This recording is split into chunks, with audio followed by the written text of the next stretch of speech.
प्रकार कहे महाराज। यहां इन्होंने कहा कि ये असभ्य है।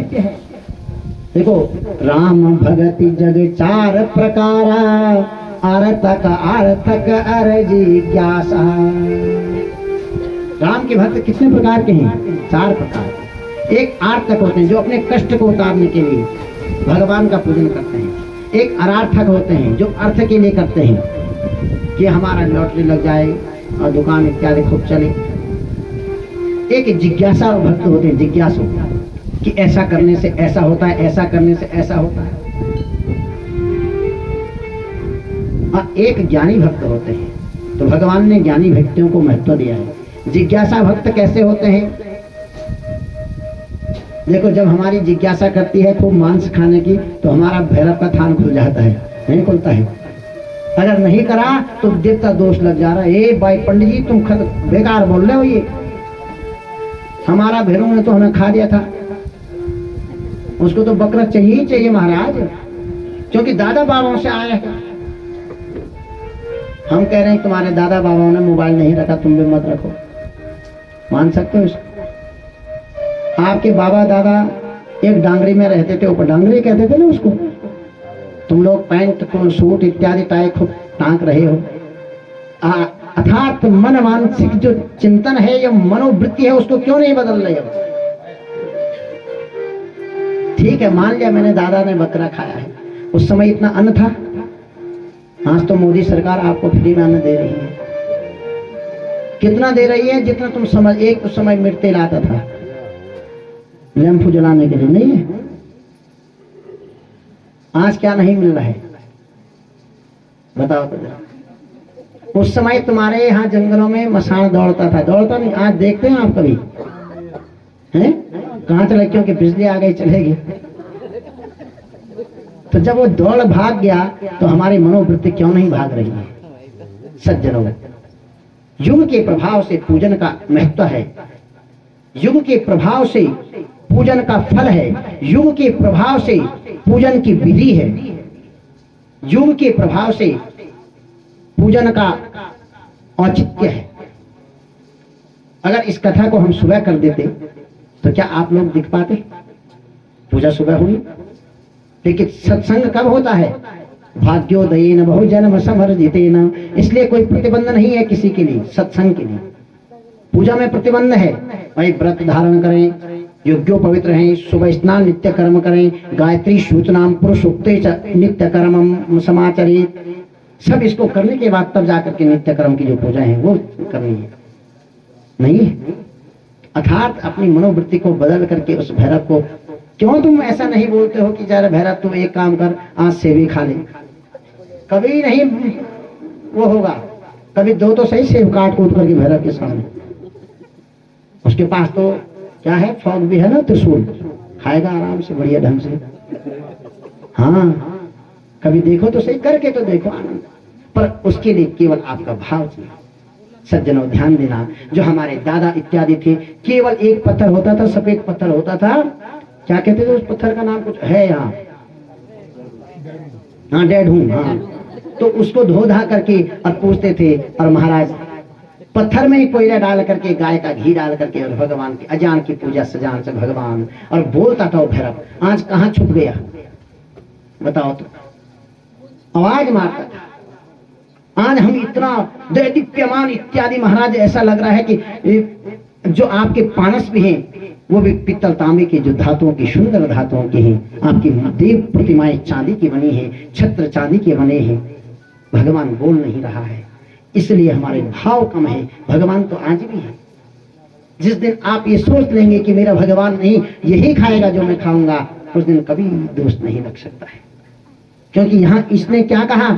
दक्ष प्रजापति ने यही तो कहा।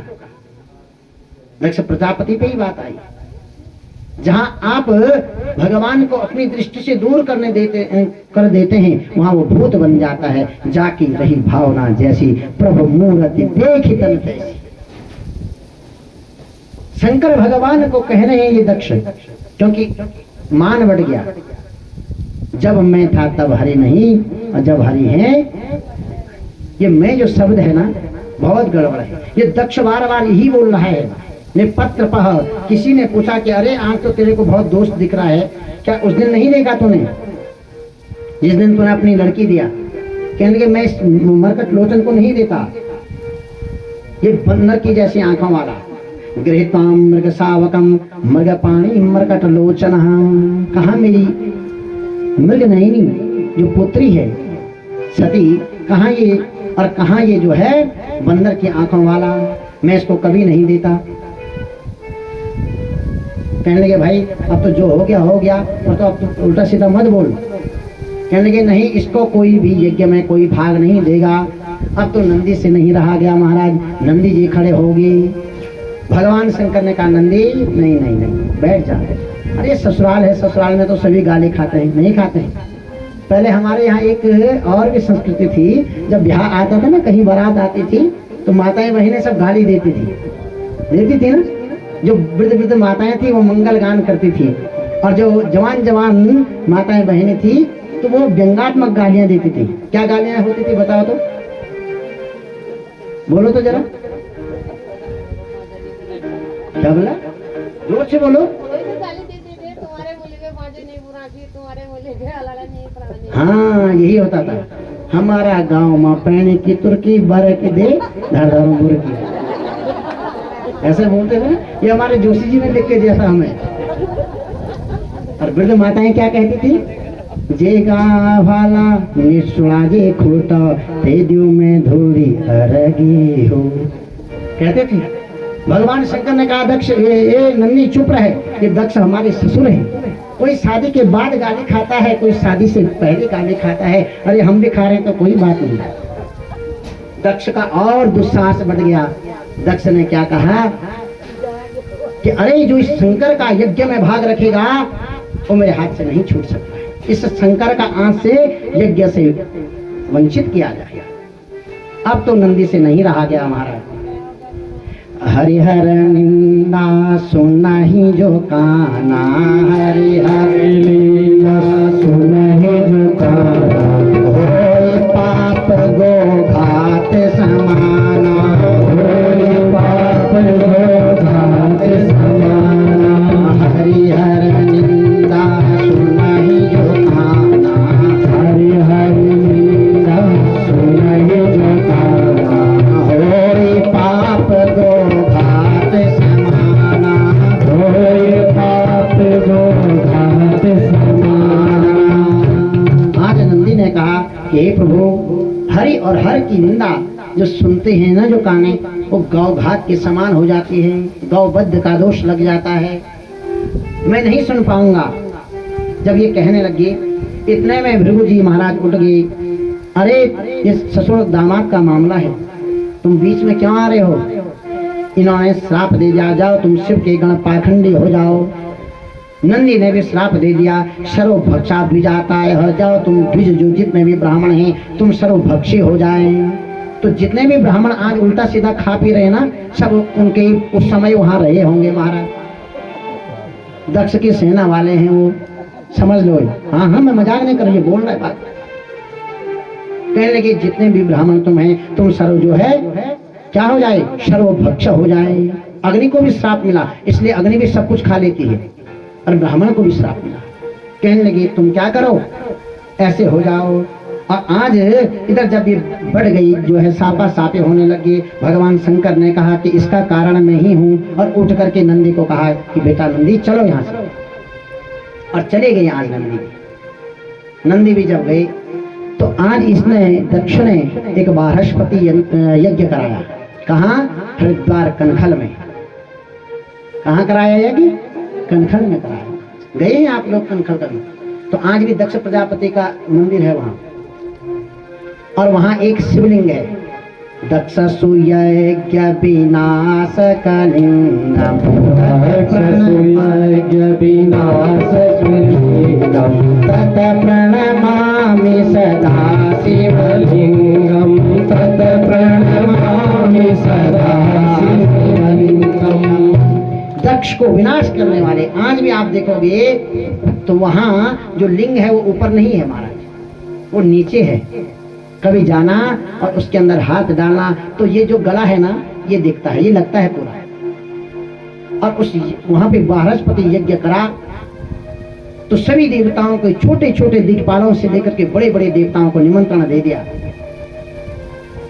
भगवती सती अपने पति के साथ बैठी है कैलाश में, और आज कैलाश के ऊपर से देखो जब दो लोगों की लड़ाई होती ना तो तीसरा उसका लाभ उठाता है, नहीं उठाता है कि कैसे ये इन पे आग लगे। और आज सारे देवता कैलाश के ऊपर से अपने विमान ले जाने लग गए। सुबह से जो है झड़ी लगी हुई है। सती देख रही कि विमान जा कहाँ रहे हैं, जा तो उत्तर दिशा के लिए रहे, हरिद्वार की तरफ जा रहे हैं, पर जा कहाँ रहे हैं। उस दिन से आज तक कैलाश के ऊपर से कोई भी विमान नहीं जाता है। यही कारण है महाराज, क्योंकि सती ने जब देखा तो सती ने कहा कि दीदी कहाँ जा रही? बोल आप तो यही है।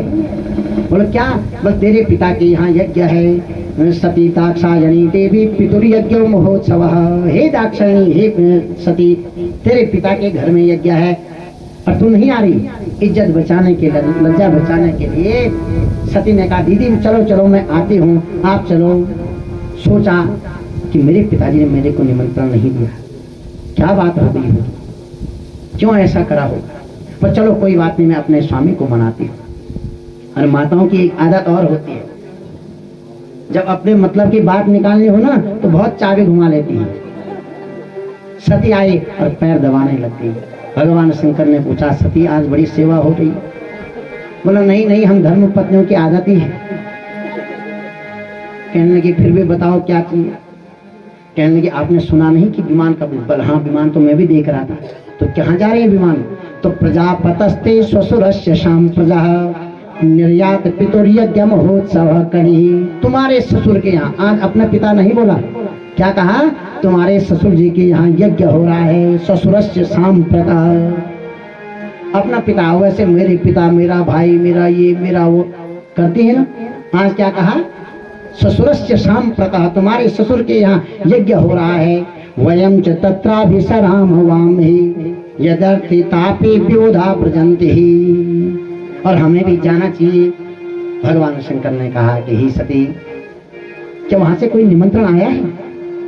बोला ऐसा तो नहीं कि निमंत्रण नहीं भेजा होगा, निमंत्रण जरूर भेजा, पर रहते भी तो तुम जंगल में हो, यहाँ कौन आएगा? कोई डाके आया होगा, उसने फेंक दिया होगा।